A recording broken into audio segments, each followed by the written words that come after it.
Nú skulum við taka nokkuð dæmi með innsetningum. Við höfum hjá okkur föllin, diffukvótana og heildin, þessi algengustu.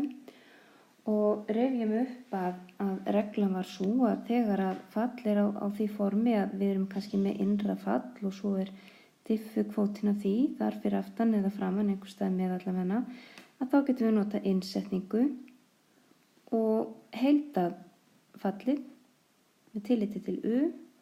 Þegar það komið þá stingum við aftur inn rétta gildinu á U og þar með höfum við lausn. En stundum þurfum við aðeins að hugsa þetta lengra og hér mjög svipað dæmi. Við erum með hérna x í öðru en ekki diffukvótan af x, það 2x. Hér erum við með 6x, svo ég hef sett hérna inn að U, ég ætla að láta það vera x í öðru og svo diffra ég það, þá fæ ég 2x sinnum dx. Og þá sé ég að ef ég nota innsetningu og set U hér og d af U hér, að þá þessi þristur afgangs. Og það nú í góðu lagi því að ég má taka hann út fyrir heildið. Það hérna allstaðar bara margföldun, þannig að þetta bara virkar eins og að taka út fyrir sviga. Svo núna passar þetta við regluna. Ég set U inn, heilda og passa að gleyma ekki fastanum og klára svo dæmi með því að setja x í öðru inn fyrir U. Þar með lausnin komin. Skoðum annað dæmi, svipað, nema hér lítur þetta aðeins öðruvísi út. Þegar ég búin að velja mér U og diffra það og þá sé ég að það vantar hérna tvistin til þess að ég geti sett d af U í staðinn fyrir þennan hluta af heildinu. Þá gerir ég svona. Hérna á milli eða einhvers staðar, þetta náttúrulega allstaðar margföldun, skiptir svo mikið máli hvar. Þá bara margfalda ég með 2 og deili svo aftur með 2. Það sambarlegt við að margfalda með 1, svo dæmi breytist ekki neitt. Og þá ég komið með d af U. Hér U. Og þessi hálfi hérna, ég tek hann bara út fyrir heildið eins og áðan, þegar ég tók 3 út fyrir heildið. Og svo klára ég þá að heilda eins og venjulega. Það sem að gerist hérna, þegar það vantar einhverja tölu, eins og hér vantar 2, þá erum við að deila með 2 fyrir framan. En áðan að þá var hérna þristinum of aukið og þá margföldum við með honum fyrir framan. Þessa aðferð hægt að nota alltaf í hlutheildun. Dæmin passa ekkert alltaf akkurat við munstrið okkar. Stundum einhverju ofaukið, stundum vantar eitthvað og þá þurfum við annarkvort að ýmist margfalda eða deila til þess að láta þetta stemma við þetta form hérna.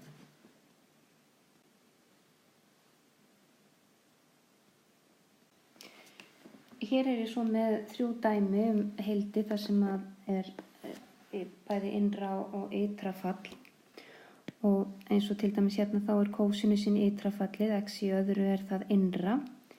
Hérna kvadratrótin ytra fallið og það sem innan í henni, x í 3 minus 1, það innra fallið og sama hér og það líka undir striki.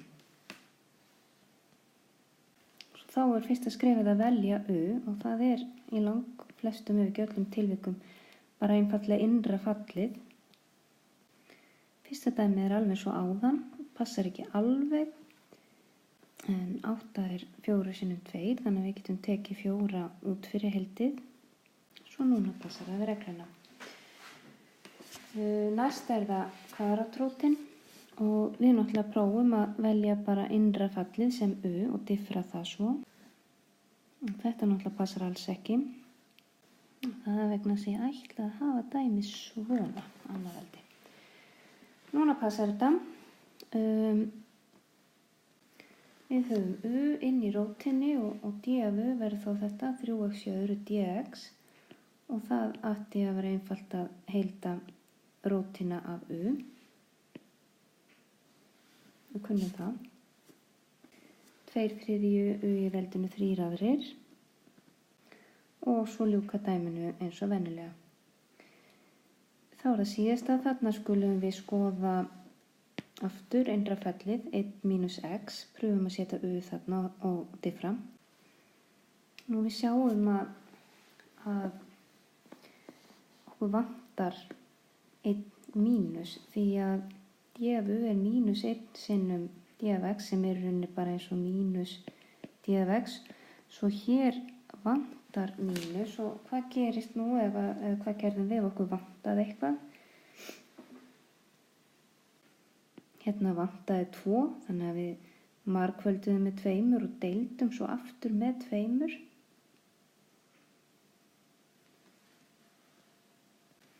Okkur vantar mínus, þannig að við bætum honum inn. Við gerum það bara með því að margfalda með mínus 1 og deila svo aftur með mínus 1. Þessi fylgir heildinum og hinn getum við tekið út fyrir. Við hugsum þetta í rauninni bara eins og 2 mínusa. Þá lítur þetta svona út. Og að margfalda með mínus 1, það er náttúrulega bara formerki, breytist. Og við fáum hér heildið af 1 deilt með rótin af u og við kunnum að heilda það. Saman svo 1 deilt með rótin af x. Þá ætlum við að skjóta hérna inn smá upprifjun á hornaföllum. Og það er að tangens af fx er skilgreint sem sínus af x deilt með kósinus af x. Þetta er mikilvægt að vita. Því við getum beitt innsetningaraðferð á heildið af tangens af x með því að umrita tangensinn yfir á þetta form. Og hér erum við ekki með innra og ytra fall, við erum hins vegar með nefnara og teljara. Og þá er nú oftast auðveldast og einfaldast að velja u sem nefnaran. Þá er þetta gögnin okkar, u og d af u, sem við ætlum að reyna að láta passa. Hér er þetta heildin.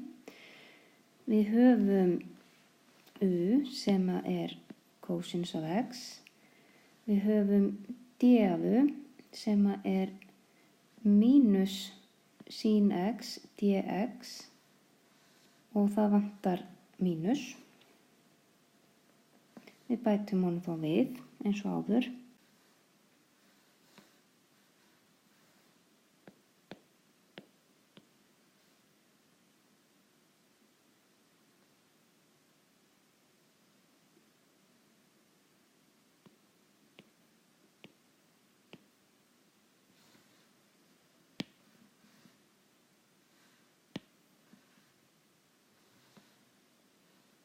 Innsetning á u gefur okkur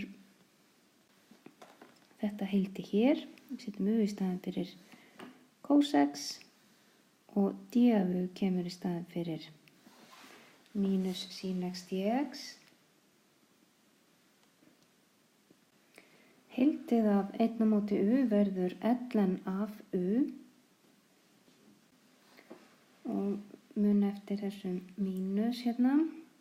Niður og svo þetta fastanum c. Svo hér er lausnin komin nema mig langar aðeins að bæta við smá upplýsingum sem kannski ekki eru aðgengilegar í þessari bók sem þið eru með náttúrulega logran. Hann gildir bara við getum bara tekið náttúrulegan logra af jákvæðum tölum. Þannig að oft hefur það verið táknað þá svona. Og það er þá bara skilyrði að til þess að taka náttúrulega logra og líka logra þá þarf x að vera stærra en 0. En við getum líka notað hérna algildismerki því algildismerki segir okkur bara að ef að tölugildið er neikvætt þá verður það jákvætt. Annars þurfum við strangt til tekið að skrá þetta svona og taka fram að kósinus af x verði að vera stærri en 0. Það er alltof mikið vesen, svo við skulum bara halda okkur við það héðan í frá að nota tölugildismerkið þegar við skráum logra í heildi og diffrun. Þetta vonandi hjálpar ykkur eitthvað af stað, en þið hafið þá bara samband ef að vantar fleiri og betri upplýsingar. Gangi ykkur vel.